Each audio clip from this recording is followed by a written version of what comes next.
भगवान भास्कर को समर्पित लोक आस्था का महापर्व छठ कार्तिक मास के शुक्ल पक्ष की षष्ठी तिथि को मनाया जाता है। छठ पर्व की सूर्य की उपासना का पर्व है, इसीलिए इसे सूर्य षष्ठी व्रत के नाम से भी जाना जाता है। 4 दिनों का यह पर्व चतुर्थी से ही शुरू होकर सप्तमी की सुबह उगते सूर्य को अर्घ्य देने के साथ खत्म होता है।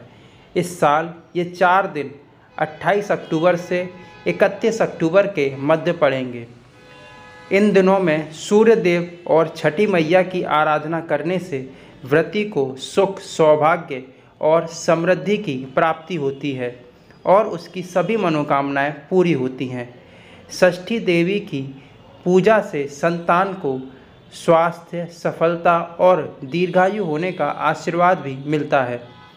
छठ सूर्य की शक्तियों का मुख्य स्रोत उनकी पत्नी उषा और प्रत्यूषा है। छठ में सूर्य के साथ साथ दोनों शक्तियों की संयुक्त आराधना होती है। यह धार्मिक ही नहीं बल्कि वैज्ञानिक महत्व का भी पर्व है, जो स्वच्छता के साथ प्रकृति को संरक्षित करने का संदेश देता है। अदरक, मूली, गाजर, हल्दी जैसी गुणकारी सब्जियों से अर्घ्य दिया जाता है, जो स्वास्थ्य के लिए लाभदायक है। प्रकृति के संरक्षण के साथ साथ पर्व के दौरान सूर्य की किरणों से हमारे शरीर को प्रचुर मात्रा में विटामिन डी मिलता है।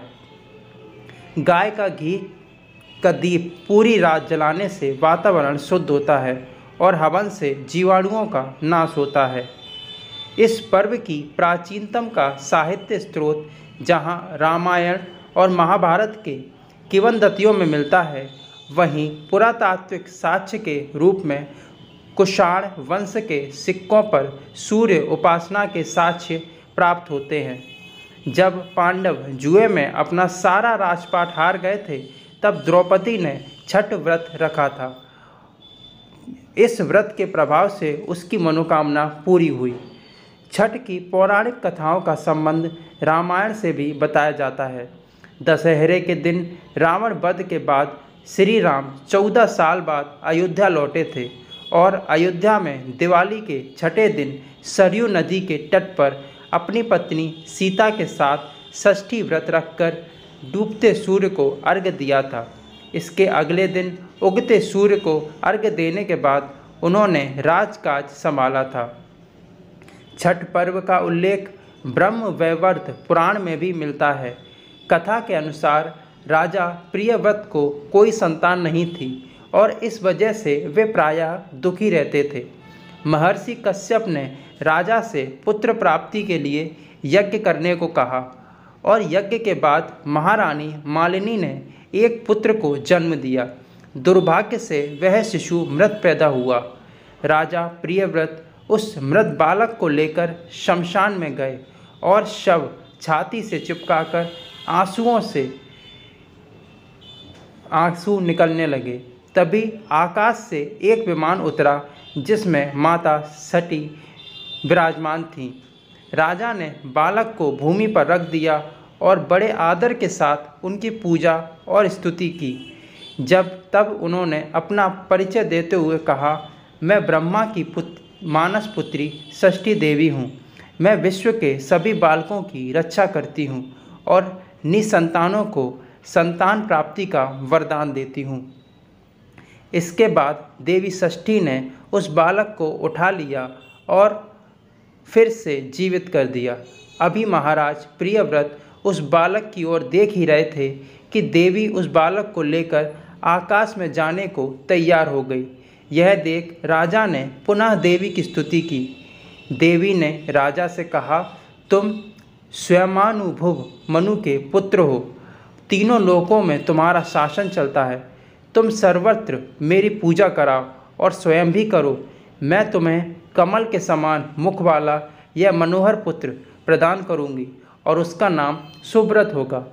उत्तम वर देकर देवी स्वर्ग के लिए प्रस्थान कर गईं और राजा भी प्रसन्न मन होकर मंत्रियों के साथ अपने घर लौट आए। इसके बाद प्रत्येक मास में शुक्ल पक्ष की षष्ठी तिथि के अवसर पर भगवती षष्ठी का महोत्सव यत्नपूर्वक मनाया जाने लगा। संतान जन्म के छठे दिन, 21वें दिन तथा अन्नप्राशन के शुभ समय पर यत्नपूर्वक देवी की पूजा होने लगी। इस प्रकार स्तुति करने के पश्चात महाराज प्रियव्रत ने षष्ठी देवी के प्रभाव से यशस्वी पुत्र प्राप्त कर लिया। वैज्ञानिकों का मानना है कि कमर तक पानी में रहकर सूर्य की ओर देखना स्वास्थ्य के लिए फायदेमंद है। इससे टॉक्सिफिकेशन की प्रक्रिया होती है। इसमें सूर्य की किरणों में 16 कलाएँ होती हैं, मसलन रिफ्लेक्शन, रिफ्रैक्शन, डेविशमेंट, स्कैटरिंग, डिस्पर्शन, वाइब्रेशन इत्यादि। लोटे से आड़े तिरछे जल की धारा से सूर्य की किरणें परावर्तित होकर जितनी बार आँखों तक पहुँचती हैं, उससे स्नायु तंत्र जो शरीर को कंट्रोल करते हैं सक्रिय हो जाता है। दिमाग की कार्य क्षमता बढ़ जाती है। इस पूजा के प्रभाव से चर्म रोग ठीक हो जाते हैं। मार्कंडेय पुराण में भी ऐसा वर्णन है। 28 अक्टूबर 2022 दिन शुक्रवार को नहाए खाए होगा। 29 अक्टूबर 2022 दिन शनिवार को खरना होगा। 30 अक्टूबर 2022 दिन रविवार को उगते हुए सूरज को अर्घ्य दिया जाएगा। 31 अक्टूबर 2022 दिन सोमवार को उगते हुए सूरज को अर्घ्य दिया जाएगा। 4 दिनों की छठ पूजा। जैसा कि ऊपर बताया जा चुका है कि 4 दिनों का पर्व है, जिसकी शुरुआत कार्तिक शुक्ल चतुर्थी से होती है और कार्तिक शुक्ल सप्तमी को इस पर्व का समापन होता है। छठ पूजा का पहला दिन नहाए खाए होता है।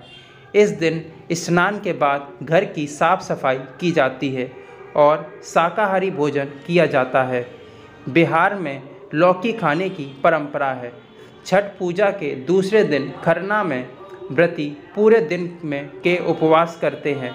शाम के समय गुड़ की खीर, घी लगी हुई रोटी और फलों का सेवन करते हैं। साथ ही घर के बाकी सदस्यों को इसे प्रसाद के तौर पर दिया जाता है। व्रती इसके बाद से लेकर सप्तमी के दिन सूर्य देव के अर्घ्य देने तक करीब 36 घंटे का व्रत रखते हैं और पानी तक नहीं पीते हैं। तीसरे दिन यानी कार्तिक शुक्ल षष्ठी को संध्या के समय सूर्य देव को अर्घ्य दिया जाता है।